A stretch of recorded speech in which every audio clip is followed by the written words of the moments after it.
Okay, this is a real simple lesson on a bass line, an alternating bass line in a kind of rockabilly country style. I thought it might be useful to put this on the web for a couple of my students and obviously for anybody who's interested. So what we're working towards is this type of sound.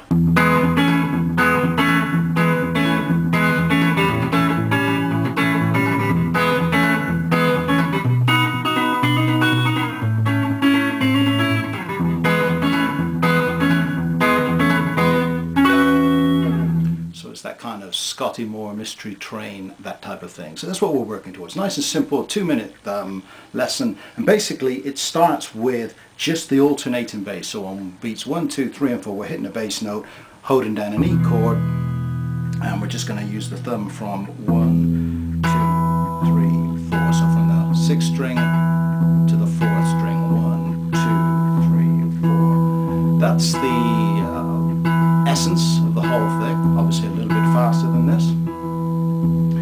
Now to start with, all I want you to do is add one note on beats 2 and 4, and the note we're going to add is the A flat, which is already in position here. It's the 3rd string, 1st finger, so all you need to do is just add that on beats 2 and 4. 1, 2, 3, 4. 1, 2, 3, 4.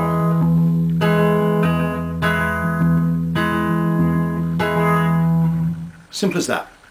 At speed, that already sounds not bad.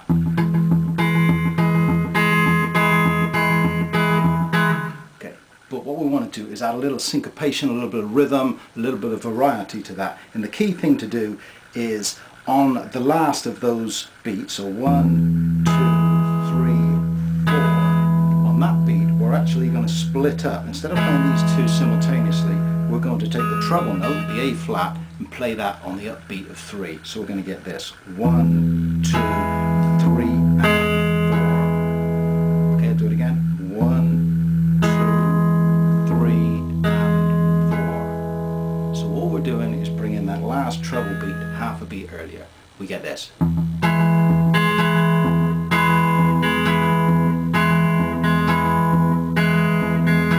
At speed.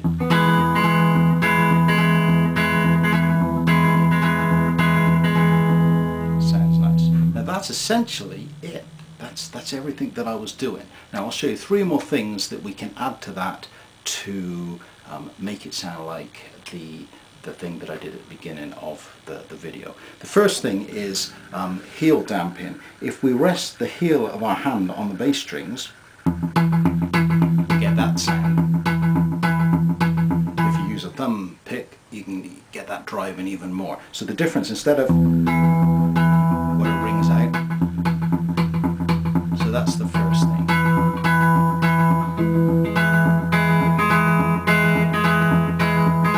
It's a question of taste. Some people might prefer.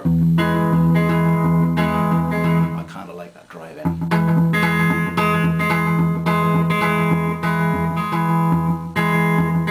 That's the first thing. The second thing we're going to do, instead of just playing one note on the treble, let's actually play 2. Use 1st and 2nd fingers and play the 2nd and 3rd strings. So we get this.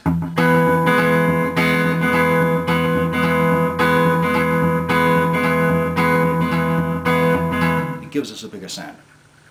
Again, a matter of taste, but as you'll see in a minute, it enables us to add more chord voicings as well. So that's the first 2 things. Heel damping and add in 2 notes instead of 1 on the treble side of things. Let's look at the left hand for a second. If we were talking of mystery train, the chord sequence is simply 1, 2, 3, 4, 1, 2, 3, 4. Well, this is the intro anyway. It goes up to the A for the vocals. But the basic riff goes from E to A. It sort of rocks between the 2 in any given bar. So if we add that to the left hand at the same time as doing these other elements on the right, we get this.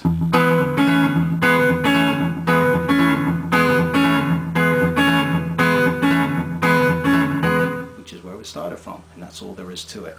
In terms of the chord change, if you're not happy with playing that change that fast. What you can do here, and what I tend to do when I'm playing this because I'm lazy, is just rock a finger down, either the third finger or the second finger. This is actually an A6 chord, but we're only going to be playing these two notes, so you get this kind of effect.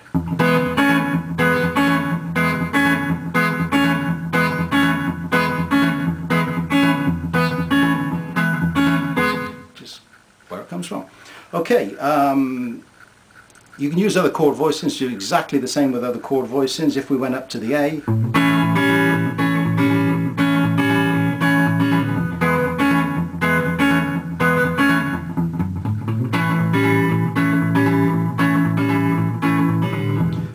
when I go to the A, I change the bass notes to the 5th string and the 4th string, and by putting it, go from modulating from A to A7th, but using the same pattern on the right hand, you start to get that "That's Alright Mama" sound.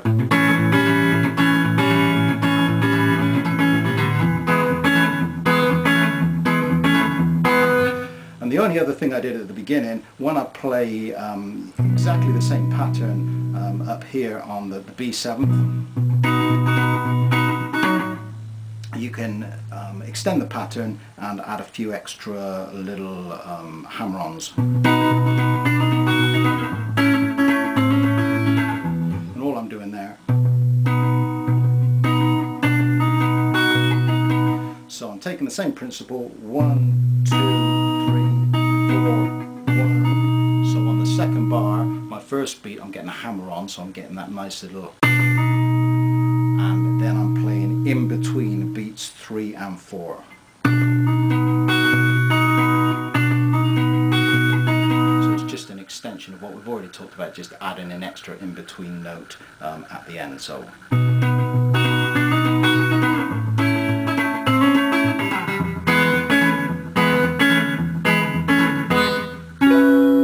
nice little E6/9 chord at the end. Put it all together.